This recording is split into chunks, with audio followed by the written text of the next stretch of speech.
আগামী ফেব্রুয়ারিতে যুক্তরাষ্ট্র সফরে যাচ্ছেন ভারতের প্রধানমন্ত্রী নরেন্দ্র মোদী। ফ্লোরিডায় সাংবাদিকদের সঙ্গে আলাপকালে ট্রাম্প নিজেই এই তথ্য জানিয়েছেন। ভারতীয় সংবাদ মাধ্যম এনডিটিভির প্রতিবেদনে বলা হয়, গত ২৭শে জানুয়ারি দুই নেতার ফোন আলাপের পর মোদীর যুক্তরাষ্ট্র সফরের বিষয়টি জানিয়েছেন ট্রাম্প। ওয়াশিংটনে মোদীর সম্ভাব্য সফর প্রসঙ্গে মার্কিন প্রেসিডেন্ট বলেন, আজ ২৭ জানুয়ারি সকালে তার সঙ্গে আমার দীর্ঘ আলোচনা হয়েছে। তিনি সম্ভবত ফেব্রুয়ারিতেই হোয়াইট হাউসে আসছেন। ভারতের সঙ্গে আমাদের সম্পর্ক অত্যন্ত ভালো। দুই নেতার ফোন আলাপের পর হোয়াইট হাউসের এক বিবৃতিতে বলা হয়, প্রেসিডেন্ট ডোনাল্ড ট্রাম্প ভারতের প্রধানমন্ত্রীকে বলেছেন, দুই দেশের বাণিজ্যিক সম্পর্কের উন্নতির জন্য সব ধরনের ব্যবস্থা নেওয়া হবে। পাশাপাশি ভারত যেন তার নিরাপত্তার জন্য ব্যবহৃত সরঞ্জাম যুক্তরাষ্ট্রের কাছ থেকে কেনে, সেই বিষয়ে আলোচনা হয়েছে। সামাজিক যোগাযোগ মাধ্যম এক্সে শেয়ার করা এক পোস্টে ট্রাম্পের সঙ্গে ফোন আলাপের প্রসঙ্গে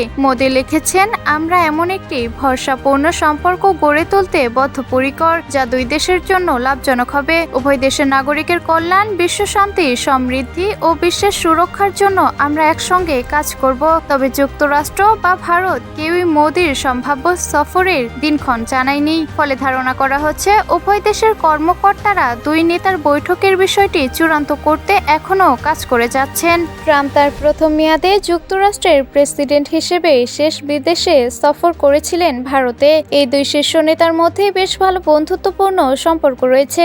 দুজনে ২০১৯ সালের সেপ্টেম্বরে হিউস্টনে এবং ২০২০ সালের ফেব্রুয়ারিতে আহমেদাবাদে দুটি পৃথক সমাবেশে ভাষণ দিয়েছিলেন। ২০২৪ সালের নির্বাচনী বিজয়ের পর মার্কিন প্রেসিডেন্ট ট্রাম্পের সঙ্গে কথা বলা বিশ্বের শীর্ষ তিন নেতার মধ্যে ভারতের প্রধানমন্ত্রী নরেন্দ্র মোদী একজন।